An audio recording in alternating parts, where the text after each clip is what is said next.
Unit 39, combination offsets. Compare combination offsets to rolling offsets. Study 45-degree to 60-degree combination offsets. And do case studies with combination offsets. You guys, looking at this picture down here, I know that it seems illogical that you could put a 45 together with a 60-degree. And I believe what's happening is these are not necessarily vertical rises. I feel like it's more of like a parallelogram type shape, if that makes sense. So like coming out of the 60 is not a vertical, it's kind of coming out this direction. So again, I agree, this does not seem as logical as the way the picture is drawn, but we're going to follow the information that it gives us because it makes life a lot easier when doing so. So looking at this picture, here's your vocab. You've got, again, your rise, your offset, and you know that the rise equals the offset, and I knew that because there's a little guide over here. The rise is equal to the offset. Then it says over here to calculate the setback. Setback is right here. To calculate the setback, you multiply 1.414 times the offset, whatever that number is. And your diagonal is 2 times whatever your offset is. So your diagonal is pretty much just double whatever your offset is. Okay, so let's see if we can follow along with this and do some math problems here in just a minute.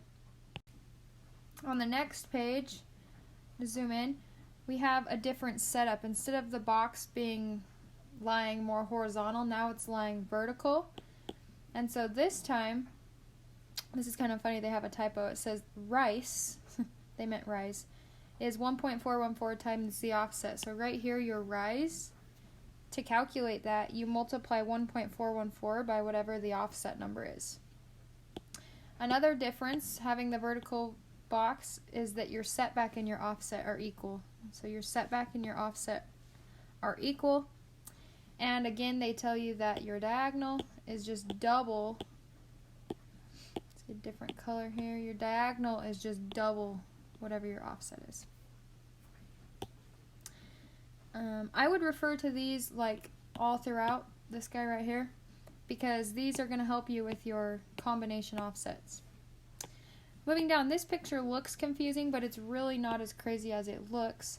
So first, they're telling you that the rise 1 is equal to the offset 1. So the rise 1, whatever the height difference is between this fitting and this fitting, that rise is equal to the offset, so the horizontal distance apart. Then they tell us that the rise 2 is equal to the offset 2. So the rise between this fitting and the distance between them is equal. And then to calculate your diagonals, it says take 1.414 and multiply by the offset. So to find this, you multiply the offset by 1.414. To find this, you multiply the offset by 1.414. Okay, just a quick example that we can go through together. I already went ahead and labeled the wordage for us. If you notice, they've got the rise right here, the offset, the setback, and the diagonal.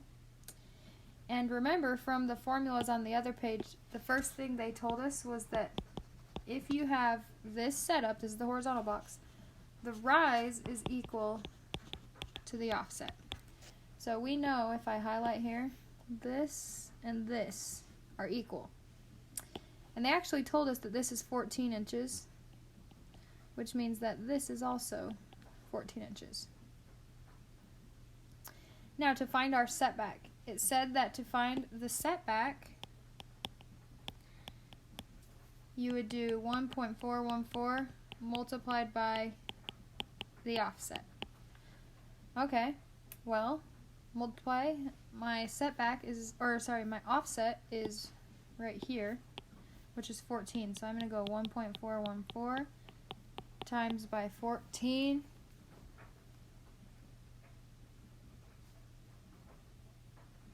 And that's going to equal 19.796 inches.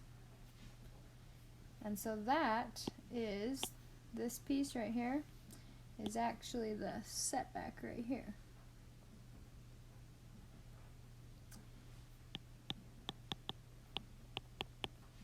Okay, lastly we need the diagonal. Let's go red. Diagonal is from here to here, and in the notes they told us on the front page that the diagonal equals 2 times the offset. Well, our offset we know is 14, so we're going to go 2 times 14, which is 28 inches. So that's our diagonal. So this is 28 inches.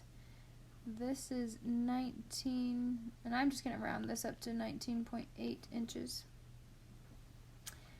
So we've labeled everything that we need to now find the lengths of the different pipes. So I like to be organized. So I'm going to say we have pipes J, we have pipes K, we have pipes L, center to centers. Now to figure out J, if you look down here, the overall distance is 30.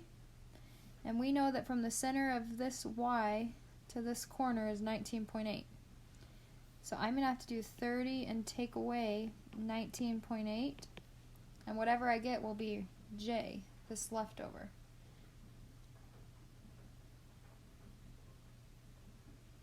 And this is going to equal 10.2.